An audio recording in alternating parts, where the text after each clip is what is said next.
Welcome to the number one Bengals podcast. I'm your host, Dadio McDuke. I'm joined, as always, by John, the Brain Sheeran. And John, today we have a lot to talk about because the Bengals are back. And we are playing our old nemesis, the Pittsburgh Steelers. But before we get to that, John, first of all, how are you on this holiday week, which I'm giving you the week off early? You can leave 4 p.m. on Thursday. You are free to do whatever you want. But back in the office by what, 11 that night? 6 p.m. 6, okay. But John, here's the thing. First of all, I want to talk about the introduction because you can watch this show also on Brinks.tv. And if you do that, I don't know if, John, have you ever been to those theaters, the luxury theaters, where they bring you food and they massage your feet that is the experience you could have on Brinks.tv. So if you switch over there, you will love it. And really, Brinks is doing a lot of great things, John. And I want to just review some of their most recent updates. So what I have here is, okay, they have a new podcast, John. It is called Pillow Talk. And it is hosted by Mike Lindell. I don't know if you know who he is, but basically it is things you feel like is screaming into your pillow. Like when there is unfair outcomes or results, like a lot of Bengals Steelers games. And Pillow Talk is a very popular podcast on the network right now. But Courtney, correct me if I'm wrong. The Ray Lewis Show, he's had a lot of great guests. And most recently he had, Henry Kissinger? No, close. Because the show is about muscularity, clarity, and a championship mentality. And of course, Kissinger is the champion of developing societies and other civilizations. But they also had on the radio show very recently, they had Julian Edelman. That's a real guest that they had. That one's true. That one is true. So you want to check out Brinks.tv and subscribe. It is the first 3 hours, I think, are free. And after that, the subscription is only $8.99 a day. Is that right, Courtney? No, all free all the time. Wow. All free all the time. So you definitely want to go there. Okay, let us go to recap Bengals versus Raiders. Now, John, the Bengals, were in a gritty match. And we talked about this right after the game. They had it was a hard-fought game, but then they pulled it out and then they disposed of their opponents. They didn't let them hang around, and they stepped on their throats. That's what I liked about it. Well, the Raiders just made so many mistakes in that game. Yeah. And I think it was interesting how Zach Taylor said in the locker room afterwards that they were in a similar position 3 weeks ago when they were up by 11 to the New York Jets with less than 10 minutes to go in that game. Bengals let them back in due to poor tackling issues that had plagued them all that game. A turnover on offense basically got the Jets back in, and the Jets ended up winning. Bengals were in a similar situation in this game, and instead of, like you said, instead of blowing it, the Bengals continued to capitalize on just a terrible day by both the Raiders offense and defense. Raiders defense, it lived off that pass rush that limited what the Bengals could do offensively, but I think their commitment to the run game helped them close out this game, and that commitment was aided by the fact that the Bengals defense came to play and had, I think, their best tackling day of the season against an offense that in the first at least 7 weeks of the season was really good, but I mean, there are major issues with Las Vegas right now, and that is not a team that the Bengals could afford to lose and especially blow a late lead like that and expect to stay in the playoff race. So an ugly win looks like a really good win on paper, but an ugly win, but a win that they had to have based off of how that opponent played and based off what they still have to do in the next 7 games. Yeah. I mean, I mentioned how much I love the secondary's performance, holding Derek Carr and the passing. I mean, the tight end, we've always had problems with tight ends, Darren Waller.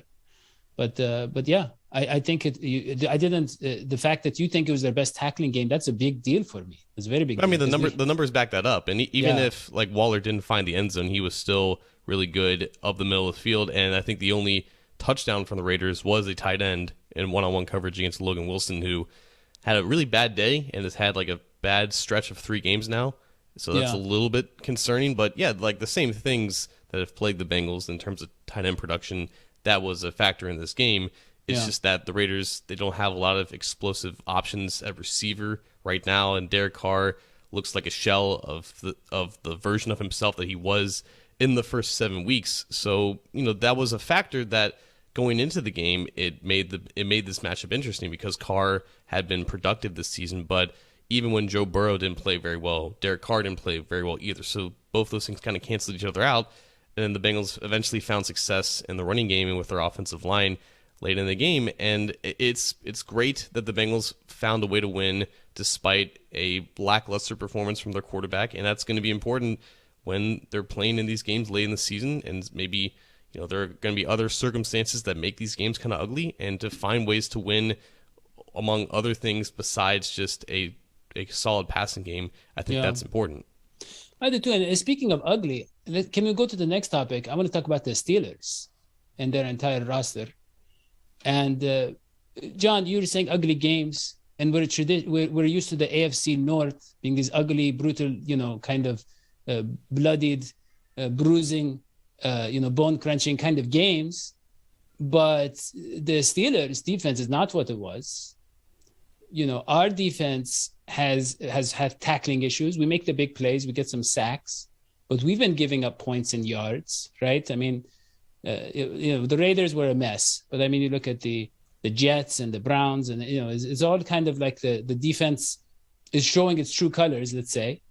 And the Steelers just gave up 41 points or something to the Chargers. I mean, they had no one healthy. They had TJ Watt out. They had Minkah Fitzpatrick out. They've had a bunch of injuries along the defensive line. I think they're going to get most, if not all, of those players back.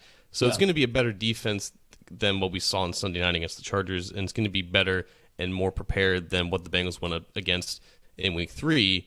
But at the same time, again, it's not that same defense that we're used to, and in the past that has led to some ugly games and some chippy games and whatnot. But even in Week 3, that was the cleanest game that the Bengals have ever played against the Steelers in recent memory. They beat them by 14 points. They were dominant defensively, and they had explosive plays on offense. And I think that's going to be another factor in sustaining that success, getting that explosive factor back into their offensive attack against the defense that is still kind of reeling right now, even with the returns of some of those guys. They still played against Minkah Fitzpatrick back in Week 3, and he was basically a non-factor in that game. It's going to be how they adjust their protection plan by dealing with TJ Watt, who they didn't have to play against in Week 3. He can make a big difference. Yeah. Well, speaking of, making a big difference, and you talked about TJ Watt, we don't know if he's be back.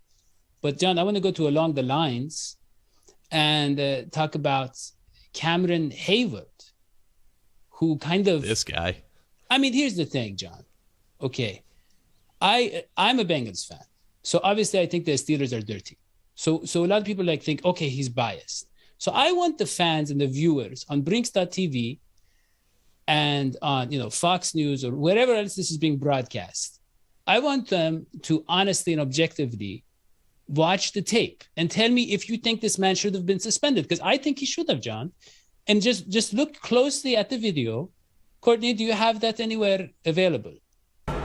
Because, okay. Yes, there's Herbert. He's running. See, that is a dirty play. I mean, I don't know. However you want to spin it. I'm not a football expert, but I don't see how he doesn't get suspended.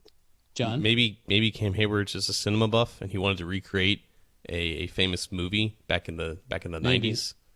Maybe. But Cam Hayward has, aside from Troy Polamalu, he's been the Steeler that I don't want to say enjoyed, but disliked the least, because he's a great guy off the field and he's a fantastic player. But to see what he did, it was so confusing, first of all. And tell them what he did, by the way, John, because I don't know, some people, maybe the video wasn't clear for them. It was bizarre. It was Justin Herbert was running for the first down, and Cam Hayward ended up on top of him. And there was a Charger that saw this guy on top of his quarterback, and I think he might have said something or provoked him to get off, and then Hayward kind of jumped up, shoved the Charger next to Herbert, and then proceeded to look back down at Herbert, who he was still on top of, and then just shove him into the ground. And he punched him. It was a bad punch. Or not. That was it was a bad punch. It was a very Steelers punch. Yeah. Is it? Yeah. But again, I don't understand the reason why he did that. And obviously, it should have been flagged. Like that's just not John, smart or allowed. Hold on. We're talking about a coach who tried to trip a return man. No, I know. But they're always that is their attitude. It is kind of like, okay, the Patriots, it's more about schematically cheating. For the Steelers, it's like getting the physical edge cheating. It is part of how they win, right? It was just weird. Yeah, go ahead. But these were usually usual suspects. We've seen this type of behavior from specific individuals who wear that jersey. Cam Hayward has always been not really involved in that part of the conversation. So to see that player do something along those lines, those antics, I think it does rubs off on to that culture. Yeah, I guess. I mean, it's like, it is like Hoji, right? I mean, he's been on the show so long that, for Thanksgiving, I normally have turkey with, let's say beef studded mashed potatoes. Like, I like to get meat in all of the different items, but Hoji has rubbed off on me, and now I'm just kind of weaker. And that is why I'm lower in energy. If you notice, I'm very low energy because I've cut out a lot of the meats. But yeah, I get what you're saying, John. But no, I think the Steeler way, it really rubs off on them after a while.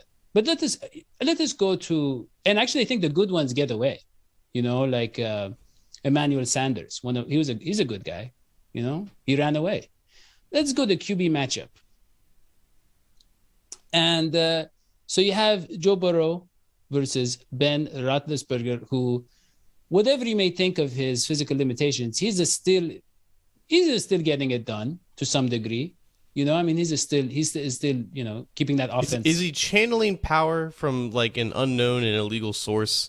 Like, is he one of those witches who like keeps like old people like in their basement and kind of sucks their energy from their life force to make him somewhat of a manageable quarterback? Because I don't know how he's still making some of these throws, honestly.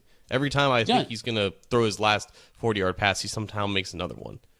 Yeah. I mean, it's like Brett Favre. I mean, you remember Brett Favre? I mean, towards the end, it's like when you have such a big arm, you can be out of shape and be just a big mess. You can look like a mashed potato. That is what he looks like at this point.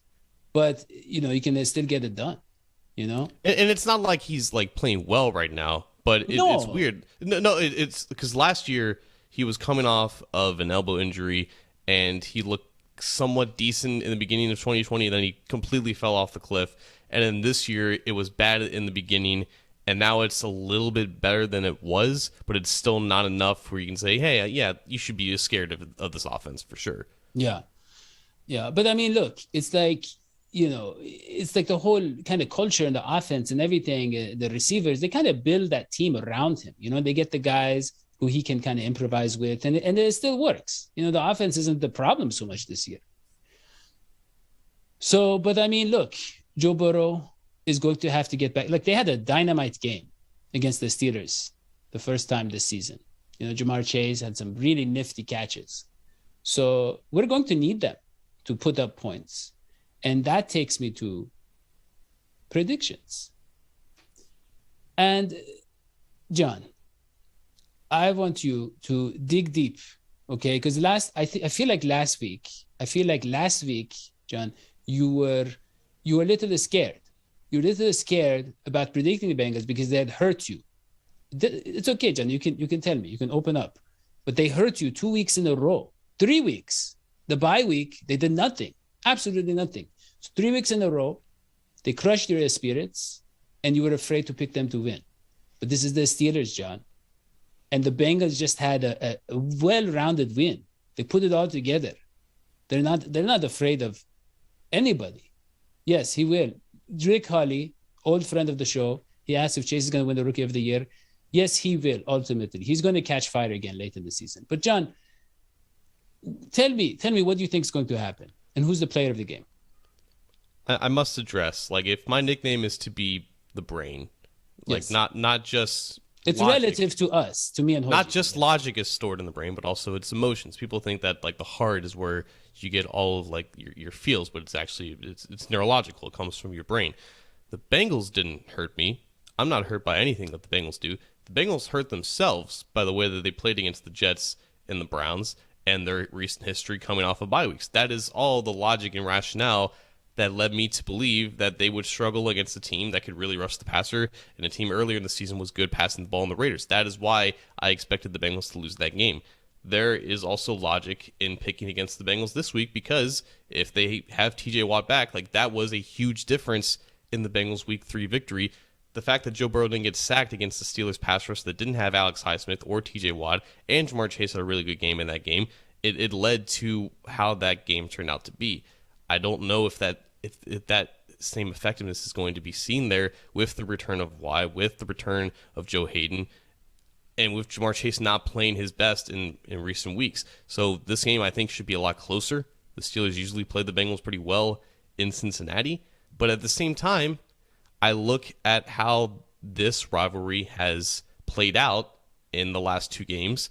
I don't think the Bengals are scared of the history of this rivalry. I didn't think this back in Week 3, and I certainly don't think this back now. I think they're going to get a better Steelers performance in this game, because they're also going to be thinking about how the Bengals basically made them quit in that fourth quarter, and that is 100% a fact. Tyler Boyd is correct about that.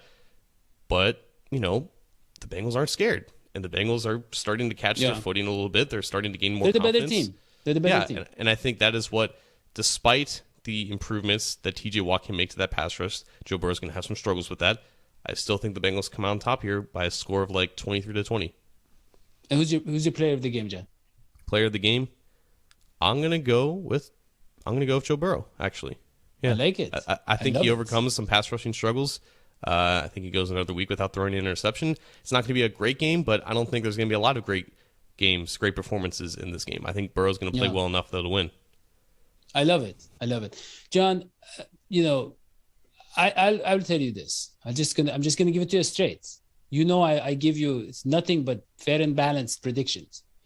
And I think it's going to be a barn burner. Do you know are you familiar with the term, John? I'm familiar with what the term means. Yeah. It's an absolute barn burner. No, it's a barn. It's going to be a barn burner. And it's, the Bengals, but the Bengals, look, I really do think that they will be able to pull it out. Yes, Rick, basically you nailed it. It is going to be 37-21. That is what's going to happen. So what is the barn here? Like, is the barn just burning alive? No. Like the Steelers' faith, or like no, what's happening? No. After the Bengals win, the people in Pittsburgh will go home to their barns and burn them down out of frustration. That is what the barn burner means. So yes, the Bengals are going to win by 16. And I think Jamar Chase is going to hurt them again. I think it's going to be Jamar Chase again who hurts them.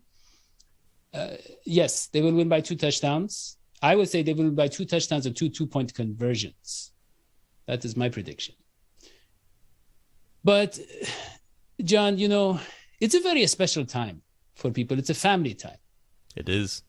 And, people, I like the fact that people can be open about their lifestyles. People can love whoever they want. And me personally, my family is, Courtney, could we get the,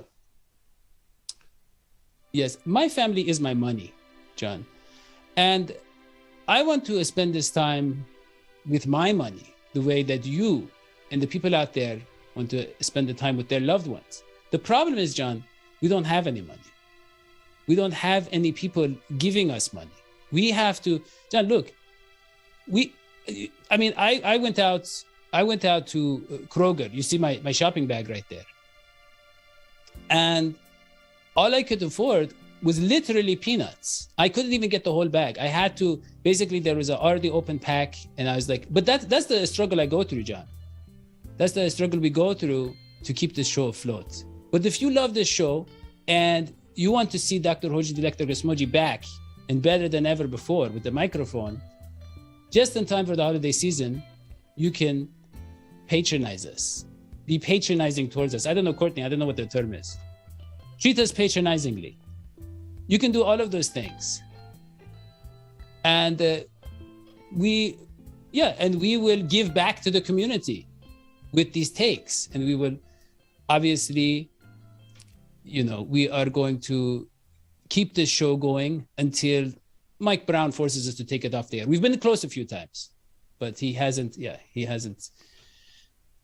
had the legal counsel, sufficient. So, John, that is all I have. But remember to subscribe to the YouTube channel, leave a comment, give a thumbs up, turn on notifications, go to the Bengals, #1 Bengals podcast on all the different podcast forums. We're on the Believe Podcast Network. Leave a 5-star review, subscribe, follow John on Twitter, read his articles on cincyjungle.com. And for John Sheeran, I'm Dadio Maktouk. That is all we have. We'll see you next time. So long, SVT. Paz.